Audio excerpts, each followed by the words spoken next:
हरिः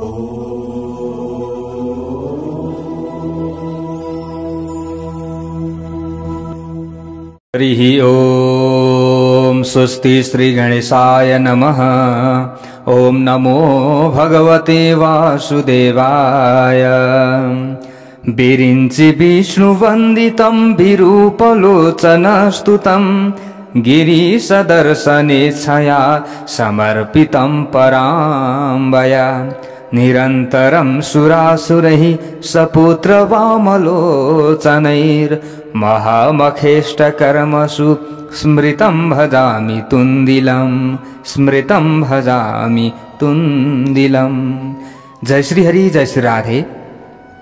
श्री गणेश पुराण हामीले श्रवण गरिराखेका छौं। हो प्यारा भक्त भागवतहरू, भगवानका प्यारा प्यारा भक्त सज्जनवृन्दहरू, श्री गणेश पुराणका कथा प्रसङ्गहरू श्रवण गर्दै गर्दै हामी आइरहँदा अहिलेको कथा प्रसङ्गमा हामीले गौरी पुत्र, पार्वती पुत्र, उनी श्री गणेश भगवानका गुणानुवाद आदिलाई श्रवण गर्दैछौँ। हो प्यारा प्यारा भक्त सज्जनवृन्दहरू, र हामीले हिजोको कथा प्रसङ्गमा श्रवण गर्दै थियौँ कि भगवान श्री गणेशले खड्गासुरको उद्धार गरिदिनु भएको छ, छायासुरको पनि उद्धार गरिदिनु भयो, चञ्चल नाम गरेको महादैत्य थियो उसको पनि उद्धार गरिदिनु भयो। जो विश्वकर्मा हुनुहुन्थ्यो, विश्वकर्मा श्री गणेशको दर्शन गर्नका लागि माता पार्वतीका घरमा, भगवान भोले बाबाका घरमा आउनुभयो। आइसकेपछि विश्वकर्माले श्री गणेश भगवानको दर्शन पनि गर्नुभयो। त्यहाँनिर विविध प्रसङ्गहरू थिए, ती हामीले हिजो श्रवण गऱ्यौँ। र विश्वकर्माले श्री गणेश भगवानलाई कमल, पाश, अङ्कुश र वञ्चर दिनुभएको थियो। त्यही प्रसङ्गमा जो विश्वकर्माकी छोरी संज्ञा हुनुहुन्थ्यो, संज्ञाको विवाह सूर्य भगवानसँग भएको कथा प्रसङ्गहरू हामीले श्रवण गऱ्यौँ। र छाया र संज्ञा बीचका त्यहाँ विविध कथा प्रसङ्गहरू आएका थिए, ती कथा प्रसङ्गहरूलाई पनि हामीले हिजो श्रवण गऱ्यौँ। र भगवानको, श्री गणेश भगवानको व्रतबन्ध संस्कार भइसकेको छ। र त्यहाँ उत्सव मनाइरहँदाखेरि पनि विभिन्न विघ्नहरू आएका थिए, ती विघ्नहरूलाई पनि भगवान श्री गणेशले पार लगाइदिनु भयो। र उत्सव आदि मनाएर जति पनि निम्तारीहरू त्यहाँ आउनुभएको थियो, देवता, यक्ष, गन्धर्व, ऋषिमुनिहरू सबै आआफ्ना घरतिर लागिसक्नु भएको छ। ब्रह्माजीले वेदव्यासजीलाई यो कथा प्रसङ्ग श्रवण गराउँदै हुनुहुन्थ्यो। अब वेदव्यासजीले अगाडि गएर फेरि प्रश्न गर्नुभयो ब्रह्माजीलाई। त्वया विनायको देवो मयूरेश्वर सङ्गीतः ततो गुणेश नाम्ना मे महिमायं निरूपितः। हे विधाता, हे ब्रह्माजी, पहिले हजुरले श्री गणेशलाई मयूरेश्वर भनेर चिनाउनु भएको थियो। मलाई मयूरेश्वरको कथा प्रसङ्ग श्रवण गराउँछु भनेर भन्नुभएको थियो। त्यस पछाडि फेरि गुणेशको नामबाट मलाई श्री गणेशको महिमा हजुरले सुनाउनु भयो। श्री गणेशले गुणेश भन्ने नाम कसरी पाउनु भयो त? श्री गणेशले के काम गर्नुभएको थियो र उहाँको नाम गुणेश रहन गयो? हे विश्वका स्रष्टा अन्तर्यामी ब्रह्माजी र गुणेश्वरका रूपमा रहनुभएका भगवान श्री गणेशका लीला, कर्म र चरित्रका विषयमा हजुरले आज्ञा गर्नुहोस्। मयूरेश्वर उहाँको नाम कसरी रह्यो त्यो पनि म सुन्न चाहन्छु। मयूरेश्वर कसरी हुनुभयो उहाँ, यो पनि म सुन्न चाहन्छु।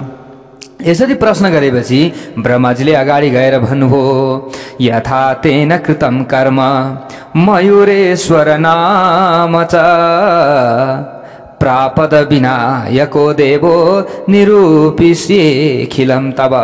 हे व्यास, श्री गणेशले जुन काम गरेर मयूरेश्वर नाम पाउनु भएको थियो त्यो विषयमा म तपाईलाई बताउँदैछु। एक दिनको कुरा हो, शेषनाग पातालको राजभवनमा स्थित सभामा गई बसेका थिए।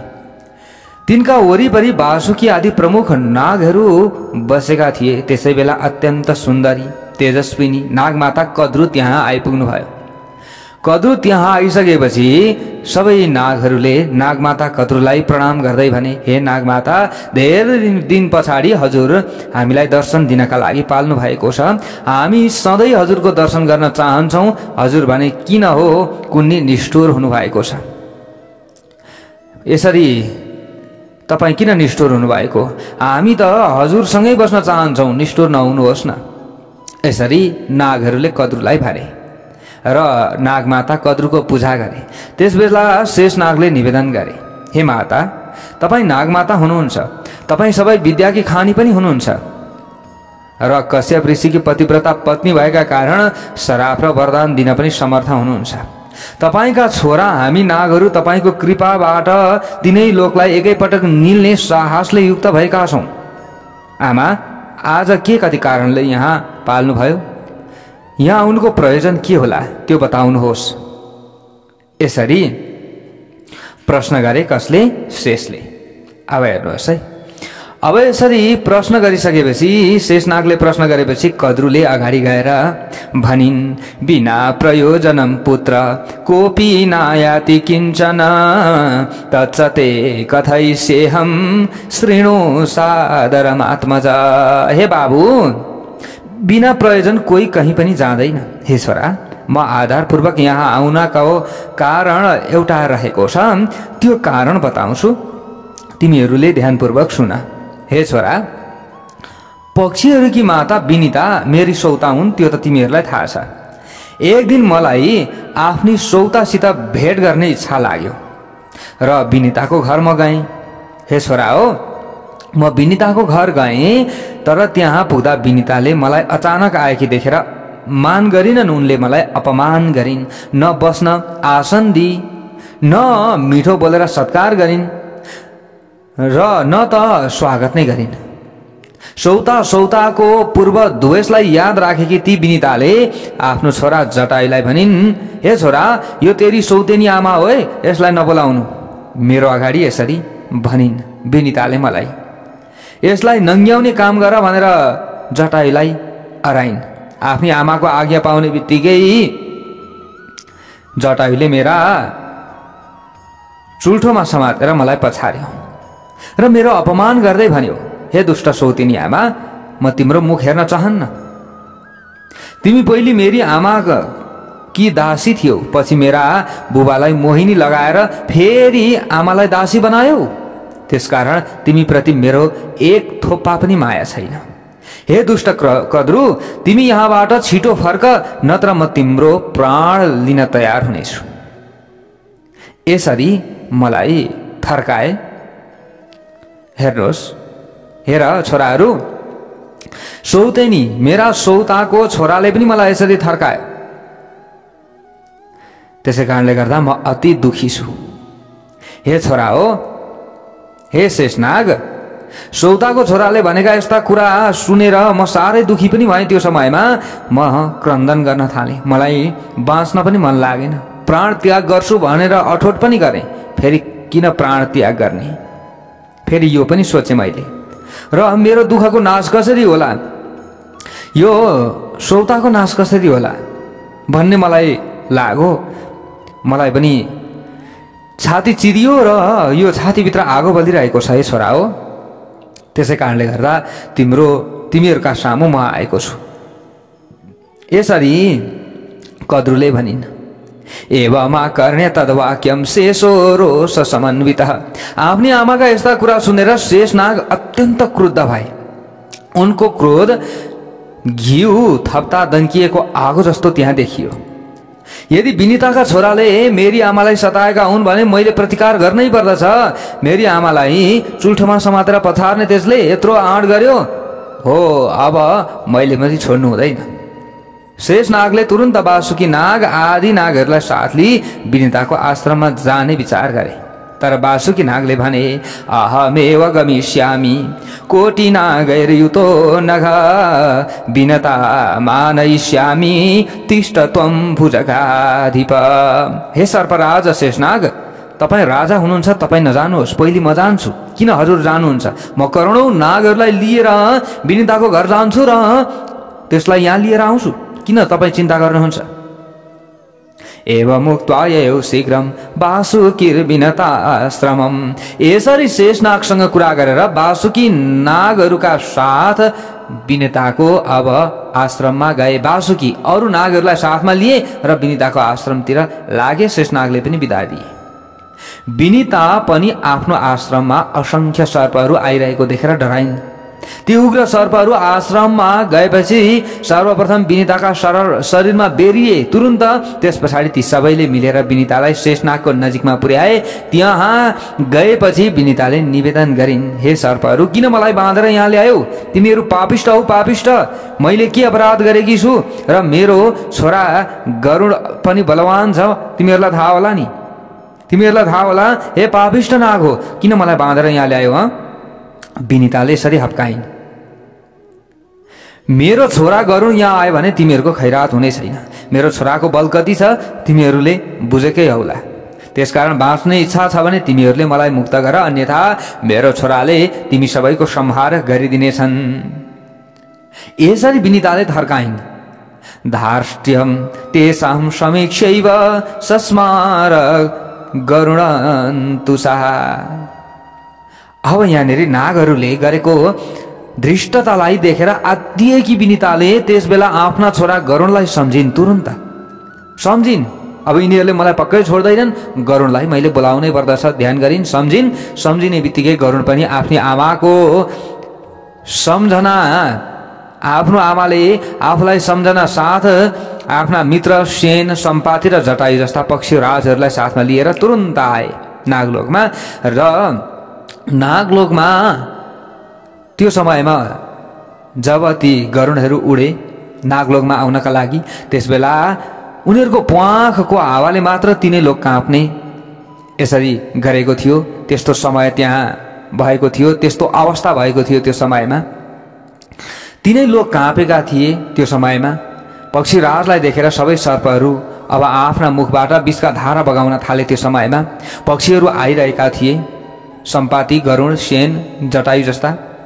अब त्यसबेला सर्पराज र पक्षीराजको बीचमा त्यहाँ घनघोर युद्ध पनि भयो। नागहरूले जटायु, सम्पाति र सेनलाई बाँधे उनीहरूले र बाँधेर त्यसबेला गरुडले यसरी आफ्नी मातालाई बचाउन जाँदा नागहरूले बाँधेर आफ्ना मित्रहरूलाई लगेको उनले देखे। कसले? गरुडले। युद्धमा आमाको ध्यानबाट शक्ति प्राप्त अब गर्ने इच्छा गरे गरुडले।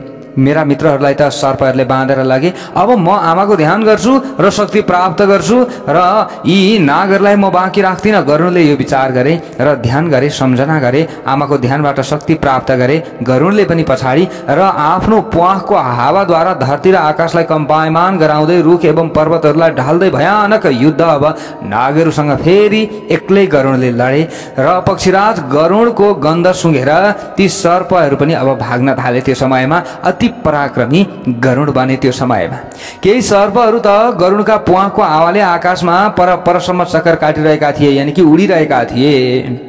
सर्पहरूद्वारा बाँधिएकी विनिता आफ्नो घर जान तत्पर भइन्। उनी फुकिन्, नागहरूले छोडेर भागे। बाँधेका नागहरूले अब विनिता घर जान लाग्दा वासुकी सबैलाई आगोको ज्वालाले संतप्त तुल्याउँदै मुखबाट विषका धारा बगाउँदै रिसाएर युद्ध गर्नका लागि तम्सिए। कोसँग? गरुडसँग। गरुडले पनि आफ्नो प्वाखको झटारो हानेर वासुकीलाई भुइँमा लडाइदिए। त्यो देखेर प्रसन्न भएकी विनिता आफ्नो आश्रमतर्फ हतार दौडिएर भागिन्। विनिता गएपछि गरुडले यो वासुकी नाग साह्रै बलवान छ, म नभएको बेलामा आश्रममा गएर फेरि मेरी आमालाई दुःख दिन सक्छ भन्ने विचार गरी आफ्नी आमाको रक्षा गर्न सूक्ष्म रूप लिएर आमाको आश्रममा गए। गरुड गएपछि रिसाएका वासुकीले संसारलाई नै डराउन सक्ने भयंकर विषको धारा बगाए र त्यहाँ लड्न भनेर आएका सेन, सम्पाति र जटायुलाई अघि नै बाँधिसकेका थिए। अब उनीहरूलाई त्यस पछाडि नागलोकमा पुर्याएर एउटा गुफाभित्र लुकाएर गुफाको ढोका ठुलो ढुङ्गाले छेकिदिए। हेर्नुहोस् है, गरुड त अब आफ्नो शक्ति थियो, उनी गए नागहरूलाई थर्काएर, तर यी सेन सम्पाती र जटायुलाई भने नागहरूले बन्दी बनाए। गुफा बन्द गरेपछि ती सबै नागहरू आफ्नी माता कद्रुका समीपमा गए। तिनले आफ्नी माता र शेष नागलाई समेत भएको सम्पूर्ण घटना सुनाए, सबै घटनाहरू सुनाए। हेर्नुहोस् अब त्यहाँनिर के भयो त भन्दा जो विनिता थिइन्, विनितालाई त अत्यन्त चिन्ता पर्यो। आफ्ना सन्तानहरू नागहरूले लगेर थुने, सेन सम्पाती जटायुलाई लगेर थुनिसकेपछि अब विनिताले एक दिन कश्यप ऋषिसँग बिन्ती गरिन्, हे पतिदेव, अब के गर्दाखेरि मेरा छोराहरू नागहरूको पासबाट छुट्न सक्दछन् त्यसको उपाय बताइदिनुहोस्।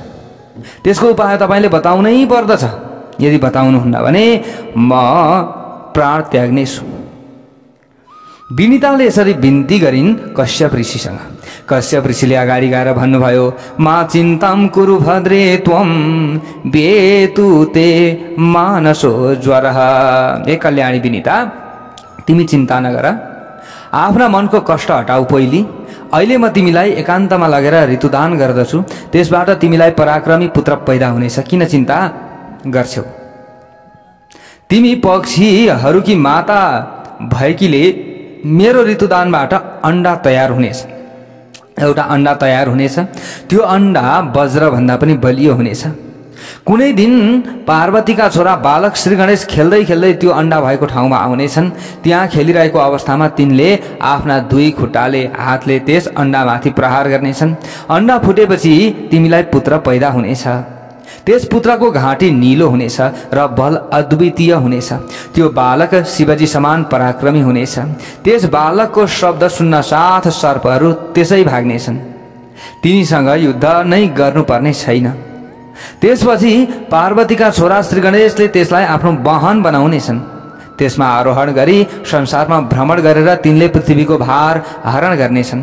त्यसबेला मात्र तिम्रा छोराहरू नागहरूको बन्धनबाट मुक्त हुनेछन्। हे विनिता, यसरी कश्यप ऋषिले भन्नुभयो। अब यसरी भनेर त्यस पछाडि कश्यप ऋषिले विनितालाई एकान्त कोठामा पुर्याएर ऋतुदान गरिदिनु भयो। ऋतुदानबाट खुसी भएकी विनिता कुनै प्राणी नभएको जङ्गलमा गएर अब बसिन्। हेर्नुहोस् है, कुनै पनि प्राणीहरू थिएनन्, त्यस्तो घनघोर जङ्गलमा गएर बसिन्। समय आएपछि तिनले वज्र र पर्वतहरूले प्रहार गर्दा पनि नफुट्ने एउटा अन्डा पैदा गरिन्। त्यस अन्डालाई माटोको भाँडोमा पातले ढाकेर आफू त्यहीँ स्थिर भएर रहिन्। जसरी बलवान नागले भुइँमा लुकाएका धनको रक्षा गरिरहेको हुन्छ, त्यसै गरी विनिताले पनि आफ्नो अन्डाको रक्षा गरिराखेकी थिइन्। अब के भयो त एक दिन अब ब्रह्माजीले वेदव्यासजीलाई अगाडि भन्दै हुनुहुन्छ, श्री गणेश अब 7 वर्ष पुरा गरी 8 वर्षमा लाग्नुभयो। एवं गते सप्तमे दे त्वाष्टमे स गुणेश्वरः उषस्नात्वा स्थितो ब्रह्म जपन् वेद चतुष्टयम्। 8 वर्षमा लाग्नुभयो को श्री गणेश भगवान प्रातःकालमा स्नान गरेर गायत्री मन्त्र आदिको जप गरी व्रतबन्ध भइसकेको थियो उहाँको। हामीले अगाडि श्रवण गरिसकेका छौँ। उहाँले गायत्री मन्त्रको जप गर्नुभयो, चारै वेदको अध्ययन गर्दै विराजमान हुनुभयो। त्यो समयमा उहाँ त्यसरी विराजमान भइराखेका बेलामा तपस्वीका पुत्रहरू त्यसबेला श्री गणेश भगवानको दर्शन गर्नका लागि त्यहाँ आए। त्यो समयमा श्री गणेश भगवानले ती बालकको शिरमाथि हात राखिदिनु भयो। ती तपस्वीका छोराहरू बालकहरूले पनि अब भगवान श्री गणेशको कृपाले गर्दा चारै वेद आफूमा स्मरण भएको महसुस गरे र उनीहरूले सार सहित त्यो समयमा श्री गणेश भगवानको अगाडि वेद पारायण गर्न थाले, वेद पढ्न थाले। त्यो समयमा सबै चकित भए। नदी नाला वनहरू पनि थर्कमान भए। त्यो समयमा मिठो स्वर सुनेर चाहिँ किन्नर जातिका जनहरू, गन्धर्वहरू श्री गणेश आदि बालकहरूको गायन एवं नृत्य समेत देखेर लज्जित भएका थिए। त्यो समयमा हेर्नुहोस्, त्यस्तो सामगान त्यहाँनिर भयो। उता श्री गणेश भगवानले पनि गाइराख्नु भएको छ, वेदलाई गाइराख्नु भएको छ, सामगान भइरहेको छ। ती तपस्वीका पुत्रहरू, मुनि पुत्रहरूले पनि गाइराखेका थिए। अब त्यसै बेलामा त्यहाँ के भयो त भन्दा एउटा नयाँ आकार लिएर दैत्य आइपुग्यो। त्यो दैत्य अत्यन्त बलशाली थियो, कुकुरको रूप लिएर त्यो घुमिरहेको थियो। त्यो दैत्य नि त्यो क्षेत्रमा कुकुरको रूप लिएर घुमिरहेको थियो। त्यो दैत्यको अनुहारमा 5वटा आँखा देखिन्थे। अद्भुत खालको त्यो दैत्यले स्वरूपलाई धारण गरेको थियो। श्री गणेशलाई सामगानमा व्यस्त हुनुभएको देखेर दैत्यले अट्टहास गर्यो। त्यो अट्टहास गर्दाखेरि त्रिलोकी थर्कियो। हेर्नुहोस्, अब आज चाहिँ श्री गणेशलाई नमारिकन म छाड्दिनँ, त्यो दैत्यले यो सम्झिरहेको छ। हेर्नुहोस्, र अब त्यो दैत्यले अट्टहास गरिसकेपछि श्री गणेश भगवानले सुन्नुभयो। श्री गणेशले बालकहरूलाई भन्नुभयो, हे बालकहरू, त्यसलाई समात, त्यसलाई समात, कुकुरको रूप धारण गरिरहेको छ त्यो दैत्यले, त्यसलाई समात। भगवान श्री गणेशले यसरी भन्नुभयो। तर त्यो कुकुर त्यहीँनिर फेरि अन्तर्ध्यान भयो। हेर्नुहोस्, अन्तर्ध्यान भइसकेपछि श्री गणेश भगवानका अगाडि त उसको मायाको केही पनि चल्दैन थियो। भगवानले आफ्नो मायालाई फैलाइदिनु भयो। तुरुन्त फेरि त्यो आफ्नो स्वरूपमा आयो। श्री गणेश भगवान दैत्यमाथि आक्रमण गर्न तुरुन्त दगुर्नु भयो, अगाडि बढ्नु भयो। हेर्नुहोस्, अगाडि बढ्नु भयो। अगाडि बढ्दै जाँदा त दैत्य पनि भाग्दै गएछ। हेर्नुहोस् है, दैत्य पनि भाग्दै गयो। श्री गणेश भगवान पनि अगाडि बढ्दै जानुभयो। जाँदै घनघोर जङ्गलमा पुग्नु भएछ। भगवान श्री गणेश पनि अब त्यो दैत्य जङ्गलमा गयो, कहाँनिर अन्तर्ध्यान भयो, लुकेछ। हेर्नुहोस् है, लुकेछ। अब लुकेर त्यो दैत्यले श्री गणेश भगवानका साथीहरूले पनि पछ्याइरहेका थिए, साथीहरूलाई आक्रमण गर्न थाल्यो। राता आँखा बनाउँदै आक्रमण गर्न थाल्यो। त्यो आक्रमण गर्न थालेको देखिसकेपछि श्री गणेश भगवानले अघि पत्ता लगाउनु भयो, यहाँ लुकेको छ भनेर थाहा पाइसकेपछि श्री गणेशले क्रोधले उहाँले पनि राता आँखा बनाउँदै पास नामक अत्यन्त चम्किलो अस्त्र दैत्यमाथि प्रहार गरिदिनु भयो। भक्तवत्सल भगवानको जय होस्। पासको प्रहारबाट घाँटीमा ठुलो घाउ भयो त्यो दैत्यको, र सास रोकिएर भुइँमा ढल्यो। प्राणहरू आँखाको मार्गबाट बाहिर निस्किए। ल हेर्नुहोस्, अब त्यो दैत्यको के भयो, त्यहाँनिर वध भयो। बालकहरूले अब श्री गणेश भगवानको जय होस् भन्दै त्यहाँनिर श्री गणेशको जय होस्, श्री गणेशको जय होस्, हामीलाई यो दुष्ट दानवबाट श्री गणेशले बचाएका छन् भनेर श्री गणेशको जय जयकार गरे। हेर्नुहोस्, अब जङ्गलमा पुगेका थिए। त्यो समयमा भोक पनि लागेछ बालकहरूलाई।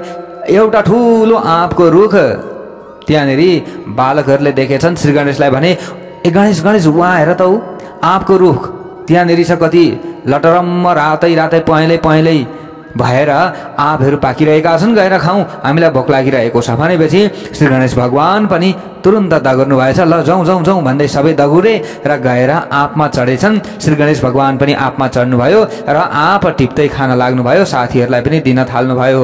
हेर्नुहोस् है, आँप यसरी दिन थाल्नुभयो।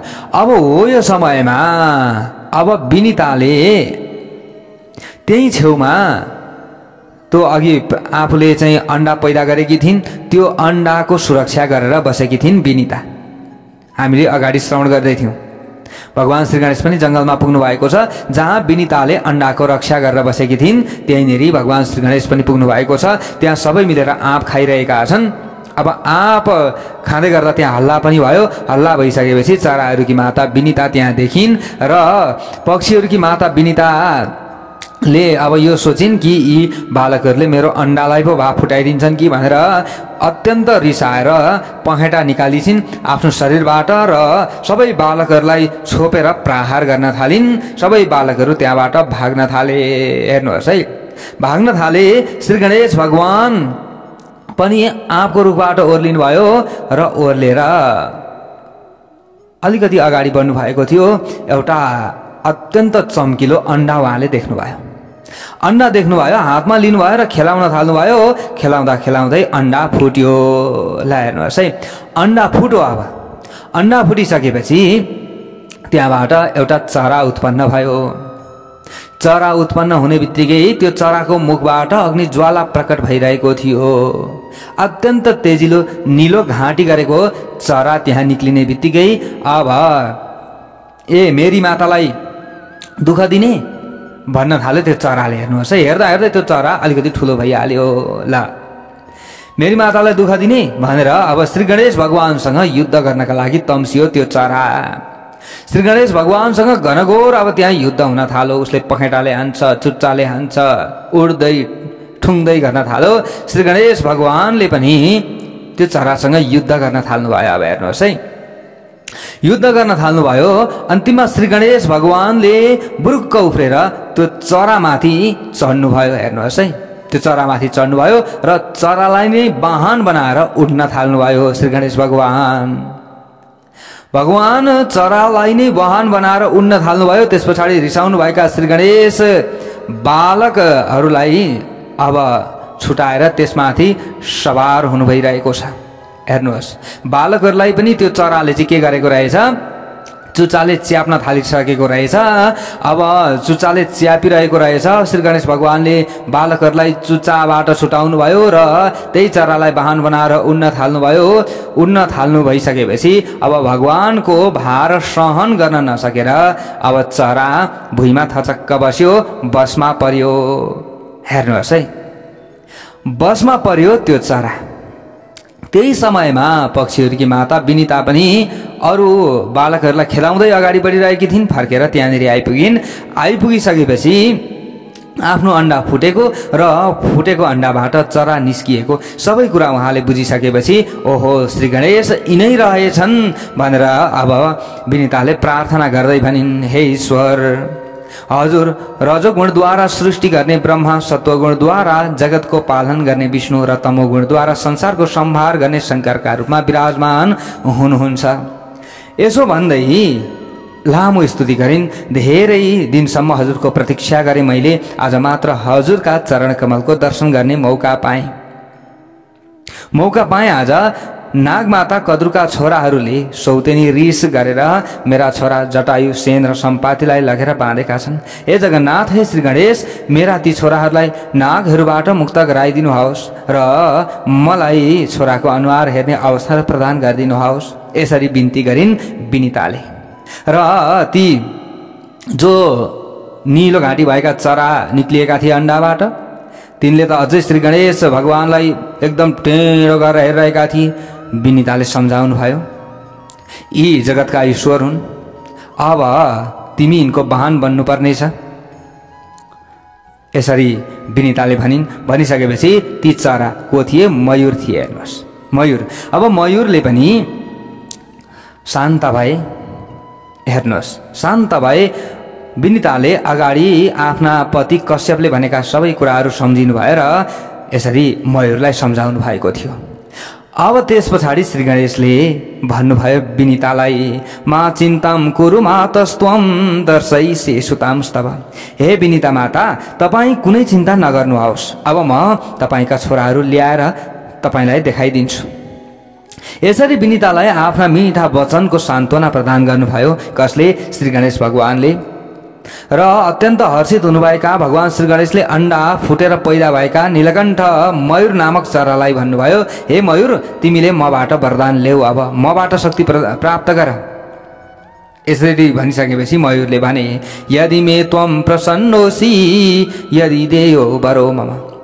हे भगवान, यदि हजुर मसँग प्रसन्न हुनुहुन्छ र मलाई वरदान दिन चाहनुहुन्छ भने अब उपरान्त हजुरको नामको अक्षर भन्दा पहिले मेरा नामको अक्षर जोडेर मानिसहरूले हजुरको स्तुति गरून् र त्यो मयूरेश्वर नाम संसारमा प्रख्यात होस्। म यो कुरा माग्न चाहन्छु र हजुरमा कहिल्यै पनि नमिटिने मेरो दृढ भक्ति रहिरहोस्, यो पनि म भन्न चाहन्छु। अघि त मैले चिनेको थिइनँ, तर अहिले त हजुर त साक्षात् परमात्मा हुनुहुन्छ, मैले चिनिसकेँ। त्यसैले म हजुरको चरण छोड्न सक्दिनँ। अब मलाई यो आशीर्वाद दिनुपर्दछ।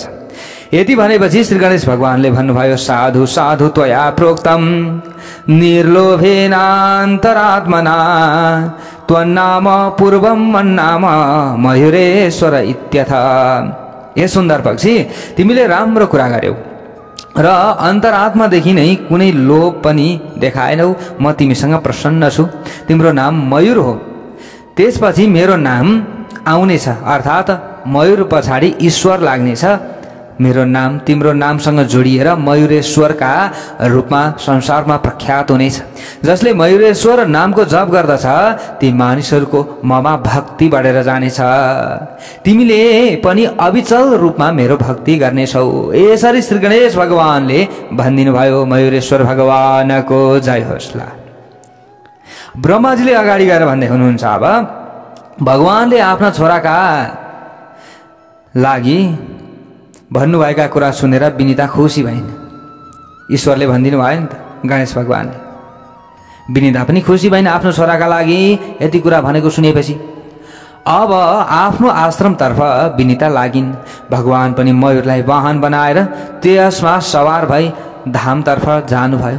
यी कुरालाई प्रत्यक्ष सुनिरहेका बालकहरूले मयूरको इच्छा अनुसार पटक पटक मयूरेश्वर भगवानको जय होस्, मयूरेश्वर भगवानको जय होस् भनेर भन्न लागे, पुकारा गर्न लागे। बालकहरू पनि थिए नि त, मुनिपुत्रहरू थिए, जय जयकार गर्न थाले। आमा पार्वतीका समीपमा जानुभयो र सम्पूर्ण वृत्तान्त बताउनु भयो श्री गणेश भगवानले। त्यस पछाडि मुनिका बालकहरू पनि मयूरेश्वर श्री गणेश भगवानका गुणहरूको व्याख्या गर्दै आफ्ना घरतर्फ लागे। त्यस बेलादेखि गुणहरूका स्वामी भगवान श्री गणेश मयूरेश्वर नामबाट प्रसिद्ध हुनुभएको हो। हे वेदव्यास, वेदव्यास अघि तपाईले सोध्नु भएको थियो नि मयूरेश्वर नाम कसरी भयो भनेर। हो, यो कारणले गर्दा मयूरेश्वर नाम श्री गणेश भगवानको भएको थियो। ब्रह्माजीले अब अगाडि गएर फेरि भन्दै हुनुहुन्छ, अद्भुतम कृतवान् वर्षे नवमेशौ गुणेश्वरः शिखण्डिनं समारुह्य चतुरायुधभूषितः। अब भगवान गुणेश्वर यानी कि श्री गणेशले आफू 9 वर्षमा लाग्नु भएपछि आफ्नो वाहन मयूरमा सवार हुनुभयो र चारै प्रकारका आयुधहरूले अलङ्कृत हुनुभयो र अद्भुत कर्म गर्न लाग्नुभयो। अनेक थरी अलङ्कारले सुहाउनु भएका, निधारमा कस्तुरीको टीका लगाउनु भएका र दिव्य वस्त्र धारण गर्नुहुने बालक श्री गणेश एक दिनको कुरा हो, उहाँ फेरि खेल मैदानमा खेल्न जानुभयो आफ्ना बालकहरूका साथमा, साथीहरूका साथमा। बालकहरूले जय जयकारको स्तुति गरिरहेका थिए। यसरी खेल्दै जाने क्रममा फेरि त्यही जङ्गलमा पुग्नु भएछ। आँपको रुख फेरि त्यही देख्नुभयो। त्यही आँपको रुख देखिसकेपछि अब आँप टिपेर खाने इच्छाले फेरि भगवान श्री गणेश पनि चढ्नुभयो। बालकहरू पनि फेरि त्यही आँपको रुखमा चढेर आँप खान थाले। कति चाहिँ आँपको हाँगामा झुन्डिँदै हल्लिन लागे, खेल्न लागे। यस्तो अवस्था त्यहाँ भइरहेको थियो। त्यही समयमा फेरि एउटा दैत्य घोडाको रूप लिएर त्यहाँ आयो। हेर्नुहोस् है, अत्यन्त बलशाली थियो। घोडाको रूप लिएर त्यहाँ आयो र आँपको रुखमा आफ्नो काँध कन्याउन लाग्यो, हल्लाउन लाग्यो आँपको रुखलाई। हेर्नुहोस्, त्यसबाट रुखमा कम्पन भएर त्यहाँ रहेका बालकहरू भुइँमा खस्न थाले। केही बालकहरू भाग्न लागे, कसैको टाउकोमा चोट लाग्यो, केही भुइँमा लडे र भगवान श्री गणेश पनि पानीमा खस्नु भएछ। त्यो समयमा मुनि पानी रहेछ, तलाउ रहेछ, त्यहाँ खस्नु भएछ। 2 घण्टासम्म भगवान पानीमा डुब्नु भएपछि बालकहरू रुँदै अब चिन्ता गर्न थाले। बालकहरूले चिन्ता गरे। अब भगवती पार्वतीलाई के भनेर चित्त बुझाउने होला। 2 घण्टा भइसक्यो, यो तलाउमा डुब्नु भएको हो, डुबेका गणेश बाहिर निस्किँदैनन्, के भयो, हामीले आफ्नो मुख कसरी देखाउने। अब भगवान शङ्करले पनि रिसाएर हामीलाई मार्न सक्नुहुन्छ। गहिरो पानीमा श्री गणेश डुब्नु भएको छ, हामी जलमा जानै सक्दैनौँ। उहाँ त हाम्रा माता पिता, पालक, दाई भाइ, रक्षक र मित्र पनि हुनुहुन्थ्यो। यसरी ती बालकहरूले विलाप गर्न थाले। बालकहरूले विलाप पूर्वक चिन्ता गरिरहेकै बेला जलमा डुब्नु भएका मयूरेश्वर श्री गणेशले उठेर त्यस दैत्यलाई तुरुन्त अब समात्नु भयो। भक्तवत्सल भगवानको जय होस्। तुरुन्त बाहिर निक्लिनु भयो र तुरुन्त माथि उठेर दैत्यलाई समात्नु भयो र त्यसको कानमा समातेर पानीमा चुर्लुममा डुबाउनु भयो।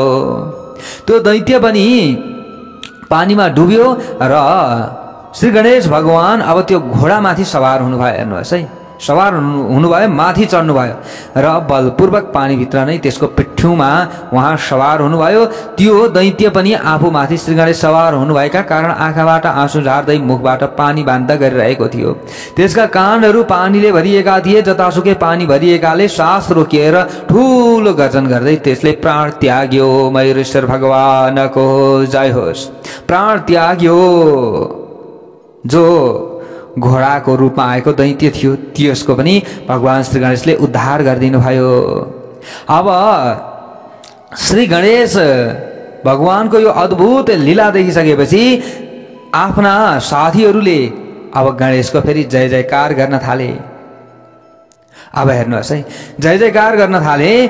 अब त्यो समयमा जल क्रीडा गर्ने इच्छा साथीहरूलाई पनि भयो। हेर्नुहोस्, भगवान श्री गणेशलाई पनि अब म जल क्रीडा गर्छु भन्ने इच्छा भयो र साथीहरूलाई पनि जल क्रीडा गर्ने इच्छा भयो। त्यो समयमा जल क्रीडा गर्न थाले। त्यो तलाउमा नि, त्यो पोखरीमा अलिक साइड छेउछेउतिर बसेर चाहिँ उनीहरूले नुहाउन थाले। अब नुहाउँदै गर्दाखेरि अब त्यहाँनिर के भयो त भन्दा त्यसै बेला तलाउमा नागकन्याहरू आए।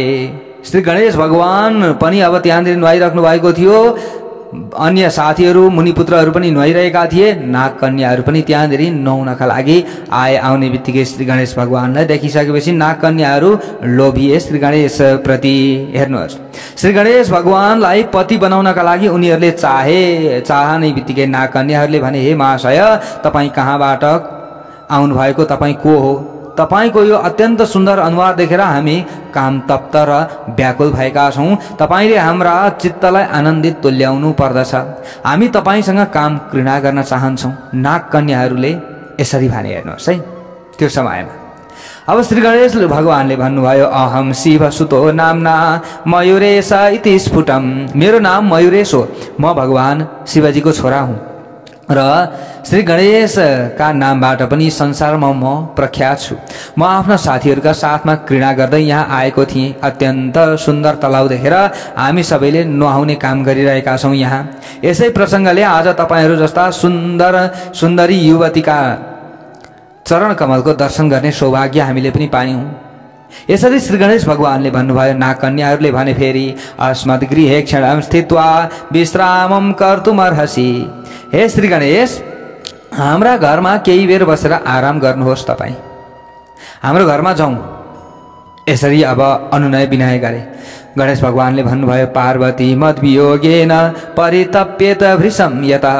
मेरी आमा पार्वती मेरा बिरहले गर्दा अहिले संतप्त हुनुभएको छ। यो वनमा आएको धेरै बेर भइसक्यो। मलाई आमाको दर्शन गर्न जानु छ जसरी पनि। तसर्थ हे नागकन्याहरू, म तपाईहरूसँग घरमा जान असमर्थ छु। म जान सक्दिनँ। यसरी श्री गणेशले आफ्नो असमर्थता देखाएपछि ती नागकन्याहरूले श्री गणेशलाई जबरजस्ती समातेर आफ्ना घरमा लिएर गए। उता मुनिपुत्र बालकहरू आफ्ना माझमा श्री गणेशलाई देखेनन्। उनीहरूले हेर्नुहोस् है, देखेनन्। अब आफ्ना उनीहरू चाहिँ कार्यमा मस्त थिए, नुहाइरहेका थिए, जलक्रीडा गरिरहेका थिए। श्री गणेशलाई नदेखिसकेपछि उनीहरू आकुल व्याकुल भए। बालकहरूले भने, हे दयालु श्री गणेश, हामीसँग किन कठोर हुनु भएको छ? तपाईँ कहाँ जानुभयो हामीलाई छोडेर? तपाईँ बिना त हामी एकछिन पनि बाँच्न सक्दैनौँ। तपाईँ अलि बेर आउनु भएन भने हाम्रो प्राण जानेछ। यसरी यी साथीहरूले श्री गणेशको पुकारा गर्न थाले। यसरी बिलाप गरिरहेका बालकहरू मध्ये केही खप्न नसकेर भुइँमा लडिराखेका थिए। केही बालकहरूले आफ्नो निधार ठोक्न थाले। अब त्यही समयमा त्यहाँ के भयो हेर्नुहोस् है।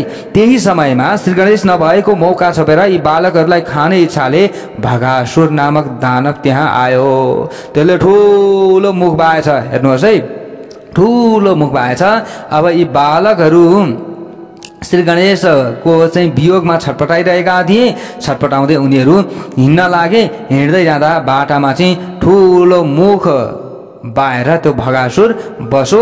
अब यी बालकहरू पनि अन्धाधुन्दा त्यही भगासुरको मुखभित्र धमाधम पस्न थाले। हेर्नुहोस् है, धमाधम पस्न थाले। सबै पेटभित्र पुगे।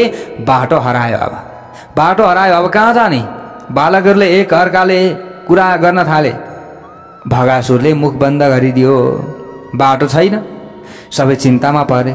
श्री गणेश भगवानको पुकारा गर्न थाले। श्री गणेश भगवानले उता बुझ्नुभयो। बुझिसकेपछि तुरुन्त आफूले एक रूपलाई धारण गरेर अब बालकहरूको बिचमा प्रकट हुनुभयो। बालकहरू पनि प्रसन्न भए। तर प्रसन्न हुने बित्तिकै श्री गणेश भगवानले ती बालकहरूलाई निन्द्रामा पारिदिनु भयो, मोहित बनाइदिनु भयो त्यो समयमा। र अब भगासुर दैत्यलाई पनि मोहित बनाइदिनु भयो। भगासुर दैत्य पनि निदाउन थाल्यो। अब भगासुरको पेटभित्र अन्य बालकहरू पनि निदाउन थाले। हेर्नुहोस्, यस्तो स्थिति बन्यो अब त्यहाँ। तर भगवान श्री गणेश कहाँ जानुभएको छ? नागहरूले समातेर उनीहरूले आफ्नो घरमा लगिसकेका छन्। अब उता के भयो त? फेरि धेरै दिन बित्यो, 1 दिन 2 दिन 3 दिन बितिसक्यो। गणेश पनि आउँदैनन्, आफ्ना बालकहरू पनि आउँदैनन्। मुनिपुत्रहरूलाई अत्यन्त चिन्ता भयो। अब मुनिहरूले, मातापिताहरूले विभिन्न कुना कन्दरा आदिमा गएर खोजे, कहीँ पनि नभेटाइसकेपछि अत्यन्त चित्कार गर्न थाले। हाय हाय, यो गणेशको पछि लाग्नाले हाम्रा छोराहरू पनि बिग्रिए, हाम्रा छोराछोरीहरू सबै कहाँ गए केही थाहा छैन। चिन्ता गर्न थाले। अत्यन्त चिन्ता भएको कुरा श्री गणेश भगवानलाई थाहा भयो। थाहा हुने बित्तिकै श्री गणेश भगवानले अब आफ्ना मित्रहरू जस्ता जस्ता थिए, जस्ता जस्ता लुगा लगाएका थिए, जस्तो जस्तो आकारका थिए, त्यस्तै त्यस्तै स्वरूपलाई उहाँले परिणत गरिदिनु भयो र एकबाट अनेक बन्नुभयो र सबैका घर घरमा श्री गणेश पुगिदिनु भयो। बाल बालिकाहरूको रूपलाई धारण गरेर, बालकहरूको रूपलाई धारण गरेर जस्तो जस्तो आफ्ना छोराहरू थिए त्यस्तै त्यस्तै अब मुनिहरूले सबैले देखिसकेपछि, आउँदै गरेको आफ्ना छोराहरूलाई देखिसकेपछि अत्यन्त हर्षित भए। भगवान श्री गणेशले यो लीला गर्नुभएको छ, माया उहाँले रचाउनु भयो। हेर्नुहोस्, जस्तो खान मन पराउँथे त्यस्तै बनिदिनु भयो, जस्तो लगाएका थिए त्यस्तै बनिदिनु भयो, जस्तो बोल्थे त्यस्तै बोलिदिनु भयो। श्री गणेश भगवान नै सबै बनिदिनु भयो। हेर्नुहोस् है, यस्तो भइरहेको छ यहाँ। अब यस्तो भइरहेको छ, यता पार्वतीले पनि आफ्ना सामु श्री गणेशलाई आएको देख्न लाग्नुभयो। यो समयमा कहाँ गएका थियो बाबु भनेर यसरी सोध्न लाग्नुभयो। श्री गणेश भगवान एक रूपमा कहाँ हुनुहुन्छ? नाग कन्याहरूको पासमा हुनुहुन्छ। हेर्नुहोस् है, यस्तो अवस्था भइरहेको छ। अब यहाँ यता माता पार्वती पनि मोहित भइराख्नु भएको छ। ब्रह्माजीले अगाडि गएर वेदव्यासजीलाई भन्दै हुनुहुन्छ, अनेक रूपवान देवो मयूरेशो अखिलेश्वरः अति सुन्दर देह सान नाग कन्या विरारितः।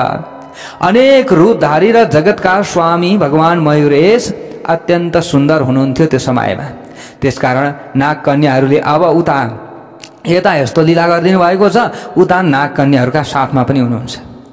नागकन्याहरूले आफ्नो घरमा पुर्याएका थिए। ती नागकन्याहरूले आफ्नो घरमा विहार गर्न भनेर श्री गणेशलाई अनेक चेष्टाहरूद्वारा आकर्षण गर्दै भोजन र पानद्वारा सम्मान गरी ठुलो आधार गरे। उहाँलाई सुगन्धित तेल लगाइदिए, शरीरभरि चन्दन लेपन गरिदिए। हेर्नुहोस् है, यता यस्तो स्थिति भइरहेको छ। मयूरेश्वर भगवानले अब यी नागकन्याहरूलाई भन्नुभयो। नागकन्याहरूले पनि भनेका थिए नि त, हाम्रो मनको संतापलाई मेटाइदिनुहोस्। हे श्री गणेश, हजुरलाई जे चाहिन्छ त्यो सबै कुरा यहाँ छ, हजुरले खुसीसँग लिनुहोस्। यहाँ केही दिन बसेर फेरि हजुर जानुहुनेछ, यसरी अनुरोध गरेका थिए। श्री गणेश भगवान पनि बसिराख्नु भएको छ। यता मयूरेशले श्री गणेश भगवानले भन्नुभयो, वाञ्छितम्बो विधास्येहं गिरिजामां प्रतीक्षते मद्वियोगेन तत्तासा न भक्ष्यति किञ्चन। तपाईहरुका मनका कुरा म पुर्याउने छु।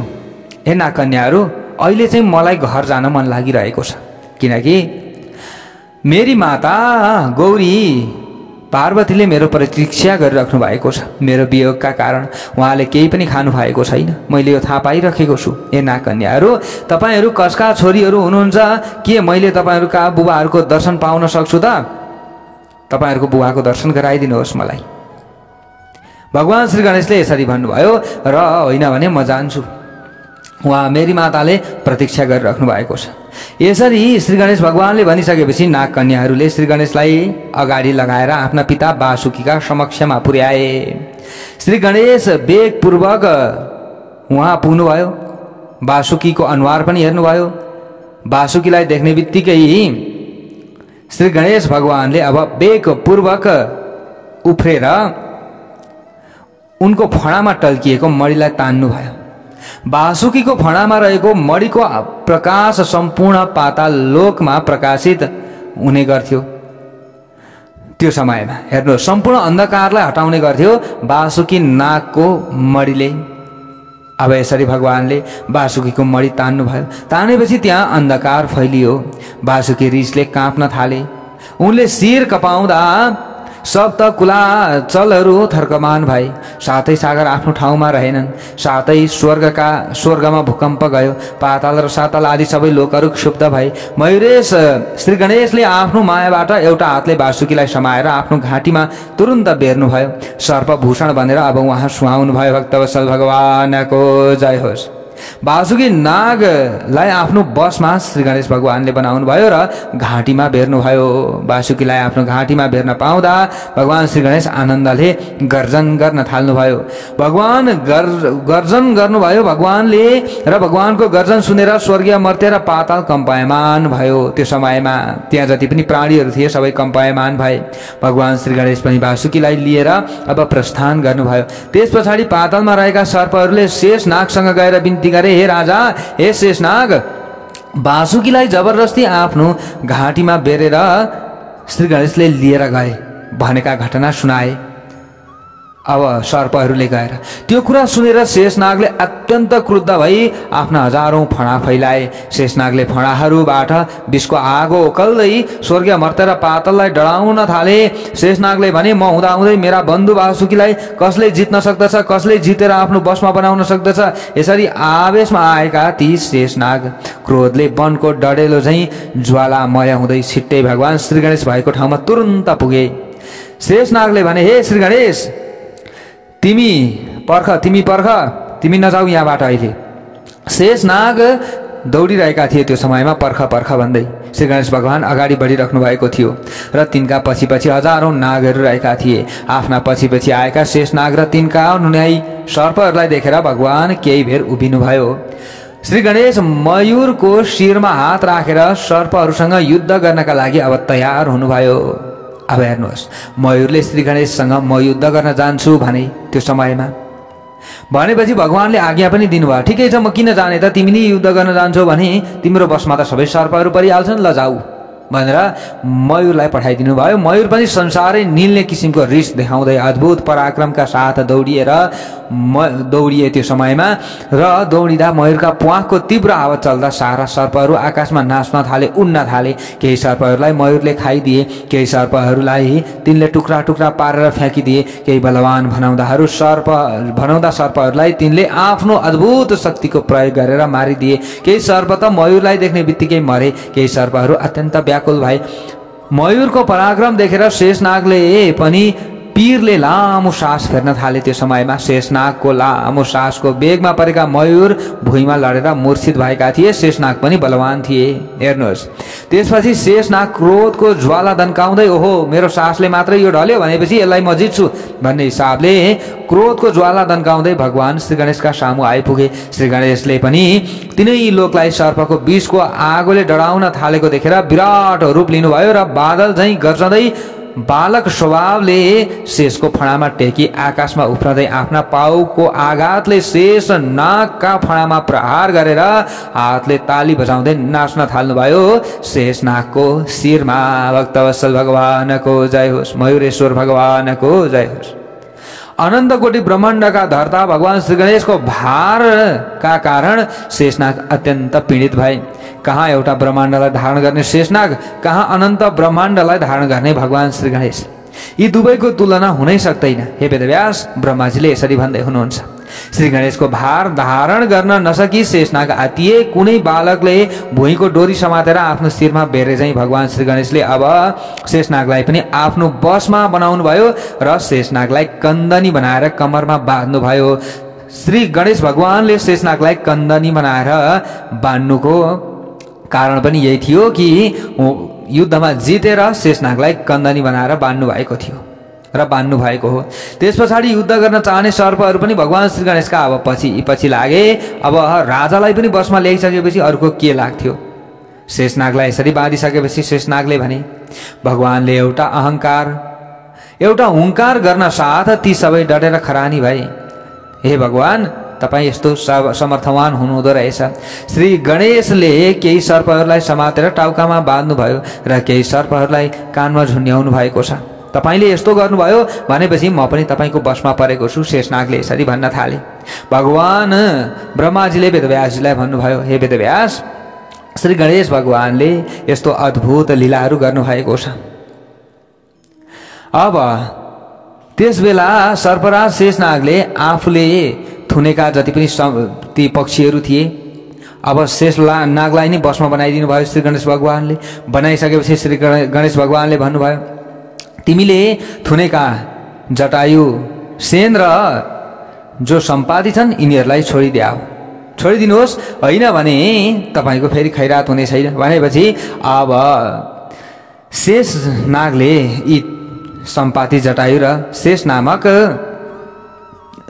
सेन नामक सर्पहरूलाई भगवान श्री गणेशका सामु टक्र्याए र नमस्कार गरे अनि मौन भएर उभिए।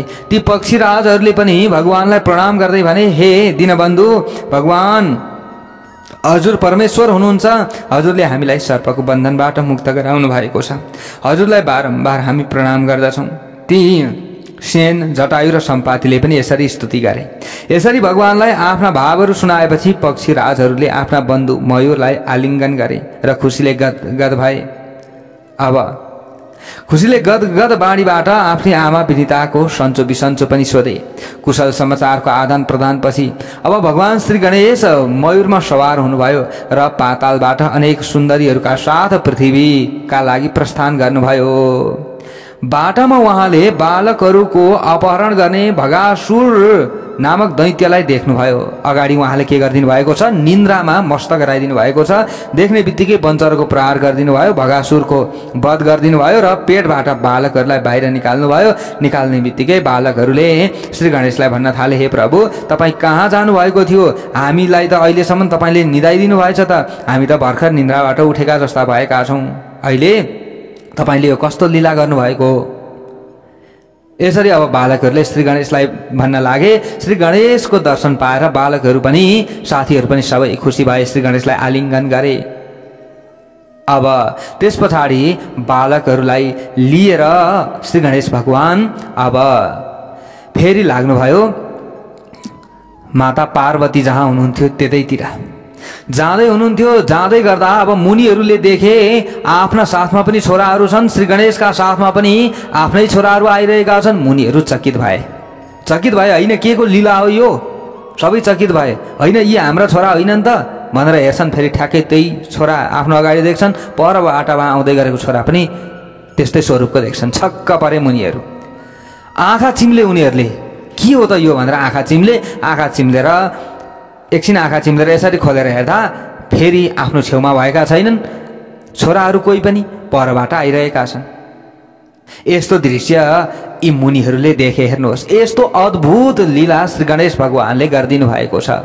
श्री गणेश भगवानको यो अद्भुत लीला हो, यो माया हो भनेर अब मुनिहरूले पनि थाहा पाए। हेर्नुहोस् श्री गणेश भगवानले अगाडि बन्दिनु भएको थियो नि त, सबै मुनिहरूका आफ्ना साथीहरूका मातापिताका साथमा आफै आफ्ना साथीहरू बनेर उहाँ जानुभएको थियो अगाडि।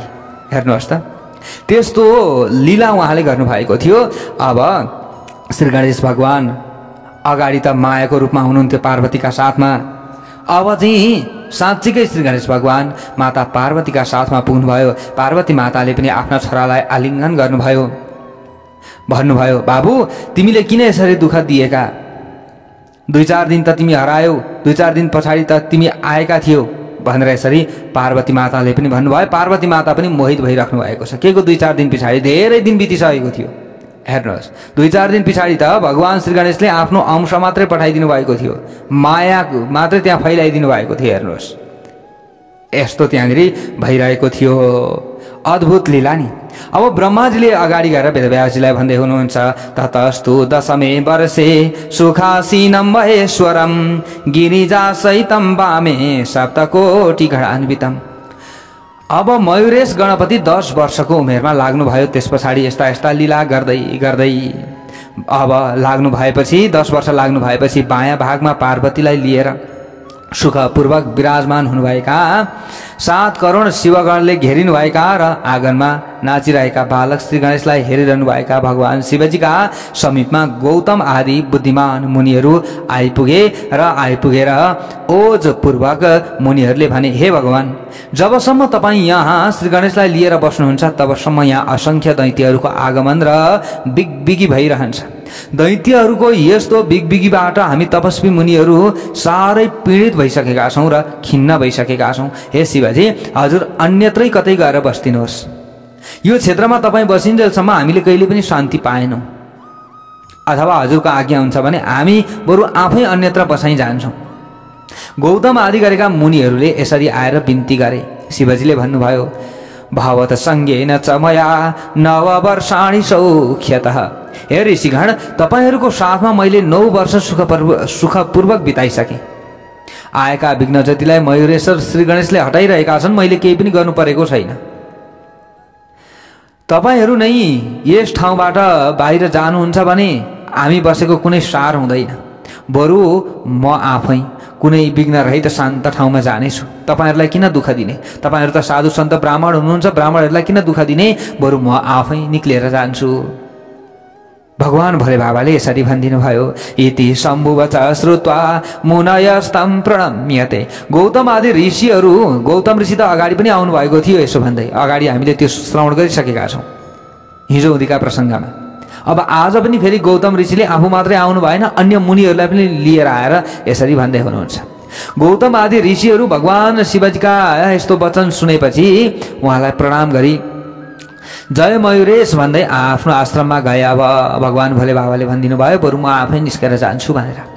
अब भगवान शिवजी पनि पार्वतीका साथमा साँडेमा सवार हुनुभयो। त्यस पछाडि र सवार भई आफ्ना गणहरूलाई लिएर मयूरमा सवार भएर श्री गणेशलाई अगाडि लगाई मयूरमा श्री गणेशलाई सवार गराउनु भयो। आफू साँडेमा चढ्नुभयो पार्वतीका साथमा र अगाडि लगाएर हर्षपूर्वक अनेक वाद्य घोषका साथ स्वर्गलाई पनि वाद्य ध्वनिमय तुल्याउँदै प्रस्थान गर्नुभयो। अनेक मुनिगण शिवजीद्वारा शोभायमान र श्री गणेशका पछि लागे। अब तिनका पत्नीहरू पनि प्रेमले गदगद उच्चारण गर्ने आफ्ना बालबालिकाहरूलाई साथमा लिएर हिँडे। पृथ्वीको धुलो आकाशमा फैलियो र कतै पनि केही देखिएन। भगवान शिवजीले हिँडिरहेका सबैलाई उत्तरको बाटोबाट फर्काई दक्षिणाभिमुख भई अब प्रस्थान गर्नुभयो। भगवान भोले बाबा जहिले उत्तरबाट दक्षिणतर्फ फर्किएर हिँड्नुहुँदो रहेछ। हेर्नुहोस्, त्यस बेला शिवजीका साथमा रहेका सबै ऋषि मुनिहरूले बाटोमा अब 12 अक्षौणी सेना लिएर आएको र सैनिकहरूको पद चापबाट निस्केको धुलोले ढाकिएको कमलासुरलाई देखे। अब हेर्नुहोस् है, यहाँ कमलासुर नाम गरेको दैत्य आयो। अब त्यो बेला त्यसका अगाडि हात्ती हिँडिरहेका थिए। हात्ती पछाडि रथ, रथ पछाडि अश्वारोही सेना, घोडामा चढेका सेना, त्यस पछाडि पैदल सेना थिए। शस्त्रको कान्तिले गर्दा सूर्यको तेज पनि मन्द देखिन्थ्यो। चतुरङ्गिणी सेनाको पाद चारबाट त्यस क्षेत्रमा ठुलो कोलाहल मचियो। अगाडि गएका शिवजीका दूतहरूले अब अलङ्कारद्वारा अलङ्कृत र वस्त्र जति पनि वस्त्रहरू लगाएका थिए, वस्त्रहरूद्वारा अलङ्कृत शस्त्र अस्त्रले सुसज्जित अब शङ्कासुरको बन्धु कमलासुरलाई देखेको कुरा शिवजीलाई बताए। अगाडि दूतहरू थिए। दूतहरूले हतार हतार देखे, आएर शिवजीलाई सुनाए। त्यसबेला तिनले कमलासुरले पाउले टेक्दा पृथ्वी धारण गर्ने कछुवा पनि कम्पायमान भइरहेका थिए भनी बताएका थिए। दूतहरूले नि भगवान भोले बाबालाई बताउँदा यसरी बताएका थिए। यसरी भयभीत भएका थिए। अब देवताहरू भुइँमा लम्पसार परि श्री गणेशको पाउ समातेर अब भन्न लागेका थिए। त्यो समयमा हेर्नुहोस् है, देवताहरू हतार हतार आए। अब यो कमलासुरले कहीँ गए पनि छोड्ने भएन। अब देवताहरू आएर श्री गणेशको पाउमा परेर भन्न लागे, हे महाभाग, हे मयूरेश, हाम्रो रक्षा कसरी हुन सक्छ? जसरी भए पनि हजुरले हाम्रो रक्षा गरी बक्सियोस्, किनभने हजुर बाहेक हाम्रो अरू कुनै रक्षक छैन। यसरी अब देवताहरू हतार हतार पाउमा आएर बिन्ती गर्न थाले। मुनिहरूका अब देवताहरूका वचन सुनेर भगवान श्री गणेशले भन्नुभयो, अब त्यो समयमा, हे मुनिगण, हे देवगण, भगवान शिवजी विराजमान हुनुभएसम्म तपाईँहरूले कुनै चिन्ता गर्नु पर्दैन। त्यस पछाडि भगवान श्री गणेशले अब शिवजीलाई प्रणाम गरेर निवेदन गर्नुभयो, हे भगवान, ठुलो सेनाद्वारा सुसज्जित कमलासुर दैत्य हाम्रा सामु आइरहेको छ अरे। तपाईँको अनुग्रह हुन्छ भने म त्यो दैत्यसँग छिटै युद्ध गर्न जान्छु। भगवान भोले बाबाले पनि भनिदिनु भयो, सम्य गुप्तम तोया पुत्र, हे पुत्र श्री गणेश, तिमीले मेरो हृदयलाई आनन्दित गराउने कुरा गर्यौ, तर त्यो दैत्य 12 अक्षौणी सेनाले सम्पन्न छ। तिमी एक्लै गएर के गर्छौ? 7 कोटी शिवगण लिएर युद्ध गर्न जाऊ र त्यस महाबली दैत्यको छिटो वध गर। यसरी भगवान भोले बाबाले भनिदिनु भयो। श्री गणेशले भन्नुभयो, हे प्रभु, हजुरको कृपाबाट म 3 लोकलाई नै खरानी बनाउन सक्छु भन्ने मेरो अठोट छ। हजुरलाई थाहा नै छ मैले कति दैत्यलाई मारिसकेँ। म कमलासुरलाई पनि किन गन्छु र त्यसलाई पनि राख्छु र म राख्दिनँ। हे प्रभु, हजुरको कृपाले म युद्धमा विजयी भएर हजुरको दर्शन गर्न आउनेछु। श्री गणेशका वचन सुनेर प्रसन्न हुनुभएका शिवजीले आलिङ्गन गर्नुभयो र आशीर्वाद दिनुभयो। उहाँका हातमा आफ्नो त्रिशूल राखिदिनु भयो। त्यस पछाडि शिरमा आफ्नो वरद हस्त राखेर गणसहित आफ्ना पुत्रलाई युद्ध गर्न आज्ञा दिनुभयो। कमलासुरसँग युद्ध गर्न चाहनुहुने भगवान श्री गणेश सिंहनाद र जय जयकारद्वारा 10 दिशा घन्काउँदै आफ्ना वीर प्रमथ गणका साथ, हेर्नुहोस् है, प्रमथ गणका साथ युद्ध मैदानतर्फ लाग्नुभयो। अब युद्ध हुनेछ, युद्धको दृश्य हेरौँ भनी भगवान शङ्कर पनि साँडेमा सवार भई पार्वतीलाई साथमा राखी अब त्यसतर्फ जानुभयो। कोतर्फ? दैत्यतर्फ। मयूरेश श्री गणेशले अपार दैत्य सेना देखेर आफ्नो सङ्कल्पबाट असङ्ख्य देवसेना अब निर्माण गर्नुभयो। अब शिवसेनाले मात्रै पुगेन, आफ्नो सङ्कल्पबाट आफै सेनाको निर्माण गर्नुभयो। त्यस पछाडि भयङ्कर सङ्ग्राम अब त्यहाँ सुरु भयो। भक्तवत्सल भगवानको जय होस्। समय अनुरूप शरीरलाई परिवर्तन गर्ने भएका ती दैत्यहरूसँग अब भगवानका यता गणहरूको यसरी लडाइँ भइरहेको छ। सुमेरु पर्वतभन्दा पनि विशाल आकार भएका ती श्री गणेशका वीरहरूले शब्द गर्दा पर्वतका चुचुराहरू पनि अब थर्किएका थिए। त्यो समयमा भुइँमा खसिरहेका थिए। त्यस घोर सङ्ग्राममा दुवैतर्फका वीरहरूले तुमुल युद्ध गरे। पृथ्वीबाट उडेको धुलाले 10 दिशा ढाक्यो र अन्धकारको साम्राज्य भयो। त्यो समयमा दैत्यहरूले आश्चर्य मान्दै भने, यी श्री गणेश त पहिले एक्लै देखिन्थे, अहिले अनेक रूपमा भएका छन् त। दैत्यहरूले यस्तो देख्न थाले। वास्तवमा यी परम पुरुष हुन्। पृथ्वीको भार हरण गर्न यी शिवजीको घरमा पैदा भएका हुन्।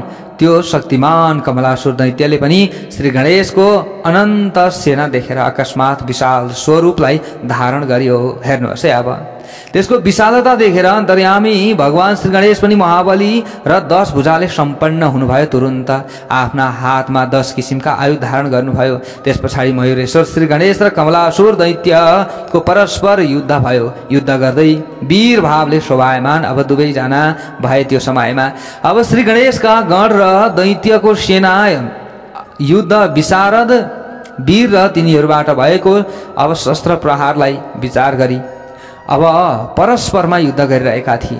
त्यहाँ दुवै पक्षका वीरहरू नि मुड्की बजारिरहेका थिए, दन्त प्रहार गरिरहेका थिए, शस्त्र अस्त्र वर्षा गरिरहेका थिए। भयङ्कर युद्ध भइरहेको त्यहाँ देखिन थाल्यो। यस युद्धमा कुनै वीरका टाउका फुटे, कसैका अनुहार विकृत भए, कसैका घुँडा र जाङ टुक्रिए, कुनै निष्प्राण भएर युद्ध मैदानमा लडे। धेरै वीरहरू अस्त्रास्त्र अब शस्त्र र अस्त्रहरूको प्रहारको ध्वनिबाट 10 दिशा घन्काउँदै म फलाना हुँ, मेरो नाम यो हो, म यस्तो दैत्य हुँ भन्दै आफै फलाकिरहेका थिए। त्यो समयमा यस्तो शब्द सुनिरहेको थियो, म फलाना पक्षको सैनिक अथवा वीर हुँ भन्दै अन्धकारमय युद्धको मैदानमा एकले अर्को माथि प्रहार गरिरहेका थिए। त्यस युद्धमा शिर काटिएका तर प्राण बाँकी रहेका शरीरहरू पनि उफ्री सम्मुखमा आएका शत्रु सैनिकलाई र आफ्नै पक्षका सैनिकहरूलाई पनि मारिरहेका थिए। दैत्य सेनाका सिपाहीहरू घायल भएर दैत्यहरूकै पछि लागिरहेका थिए।